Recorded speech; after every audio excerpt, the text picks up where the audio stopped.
The domination of Islam in the Middle East during the 7th century is one of the most significant and transformative events in world history. It all began in the Arabian Peninsula, a region that, at the start of the 7th century, was a mix of various tribes, religions, and cultures. These tribes were mostly polytheistic, but there were also Christians, Jews, and Zoroastrians scattered across the region. The Arabian Peninsula was not a unified entity, but rather a patchwork of tribes often engaged in conflicts and rivalries.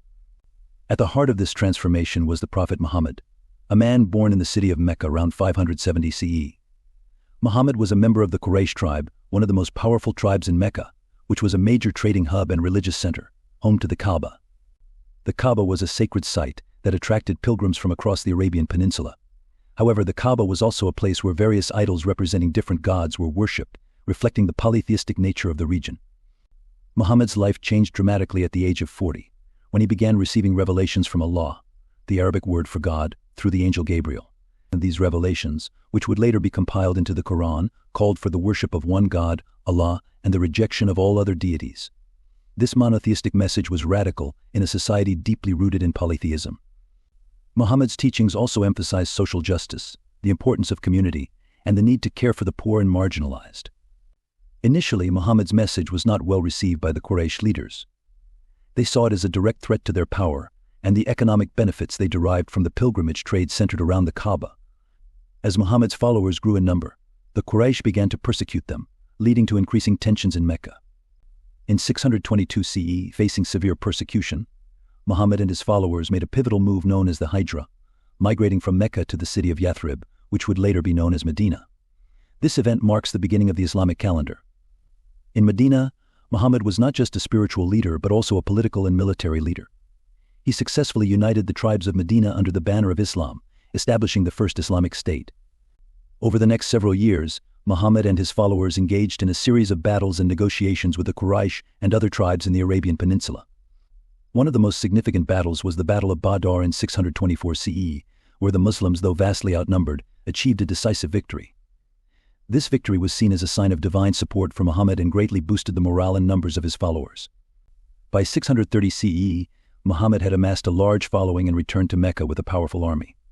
The Quraysh, realizing they could not defeat him, surrendered, and Muhammad entered Mecca peacefully. One of his first acts was to cleanse the Kaaba of its idols, rededicating it to the worship of Allah. This event marked the unification of the Arabian Peninsula under Islam, as tribe after tribe embraced the new faith. After Muhammad's death in 632 CE, the leadership of the Muslim community passed to his close companions, known as the Rashidun Caliphs. The first of these caliphs, Abu Bakr, faced the challenge of maintaining the unity of the Arabian Peninsula, as some tribes attempted to break away from the nascent Islamic State. Through a series of military campaigns, known as the Ridda Wars, Abu Bakr was able to suppress these rebellions and solidify the authority of the caliphate. With the Arabian Peninsula unified under Islam, the Rashidun Caliphs turned their attention to the neighboring regions. The Byzantine and Sasanian empires, which had dominated the Middle East for centuries, were weakened by years of conflict with each other and internal strife. The Muslim armies, motivated by their faith and the promise of rewards in this life and the hereafter, launched a series of successful campaigns against these empires. The rapid expansion of Islam beyond the Arabian Peninsula began in earnest during the caliphate of Umar ibn al-Khattab, the second Rashidun Caliph. Under his leadership, Muslim armies conquered vast territories, including Syria, Palestine, Egypt, and parts of the Sasanian Empire. One of the key victories was the Battle of Yarmouk in 636 CE, where the Muslim forces decisively defeated the Byzantines, opening the way for the conquest of Syria and Palestine. Similarly, in the east, the Muslim armies swiftly defeated the Sasanian Empire, culminating in the decisive Battle of Al-Qadisiyah in 636 CE and the subsequent capture of the Persian capital, Ctesiphon. Within a few decades, the Muslims had brought the entire Sasanian Empire to its knees, extending Islamic rule over much of present-day Iran and Iraq. The success of the Muslim conquests can be attributed to several factors. Firstly, the Byzantine and Sasanian empires were both severely weakened by years of warfare, making them vulnerable to external attacks. Secondly, the Muslim armies were highly motivated and well-organized, with a strong sense of purpose rooted in their faith.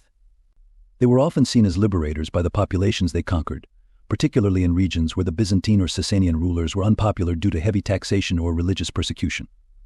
Moreover, Islam's relatively simple and inclusive message appealed to many of the peoples living under Byzantine and Sasanian rule. The concept of Ummah, or the Muslim community, offered a sense of belonging and equality under a single, just rule. The Muslims also implemented a policy of religious tolerance towards the people of the book Christians and Jews, allowing them to continue practicing their faiths in exchange for a tax, known as jizya. This policy helped to stabilize newly conquered regions and encouraged many to convert to Islam over time. As the Muslim empire expanded, the caliphate became increasingly sophisticated in its governance. The administration of such a vast and diverse empire required the development of a more formalized government structure, with appointed governors, known as emirs or walis, overseeing different provinces.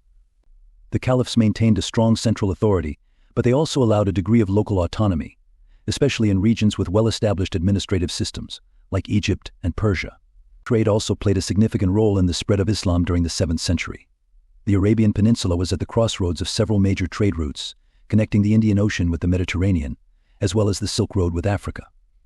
As Muslim merchants traveled along these routes, they brought their faith with them, spreading Islam to new regions far beyond the immediate reach of the caliphate's armies. This commercial expansion laid the groundwork for the later spread of Islam to places like North Africa, Spain, and even Southeast Asia. By the time the 7th century drew to a close, Islam had transformed the political, social, and religious landscape of the Middle East. The once fragmented Arabian Peninsula was now the heart of a vast and powerful empire that stretched from the Atlantic Ocean in the west to the borders of India in the east. This rapid expansion was not just a military conquest but a profound cultural and religious revolution that reshaped the region for centuries to come. The spread of Islam in the Middle East during the 7th century laid the foundation for the Islamic Golden Age, a period of remarkable cultural, scientific, and intellectual achievement that would emerge in the centuries that followed. The unified Islamic state facilitated the exchange of ideas, knowledge, and technologies across a vast area, bringing together the best of the ancient world's intellectual traditions. In conclusion, the domination of Islam in the Middle East during the 7th century was a complex and multifaceted process. It was driven by the spiritual and political leadership of the Prophet Muhammad, the military successes of the Rashidun caliphs, the weaknesses of the Byzantine and Sasanian empires, and the appeal of Islam's message of unity and justice. The legacy of this period is still felt today, as Islam remains a dominant force in the cultural and religious identity of the Middle East and beyond.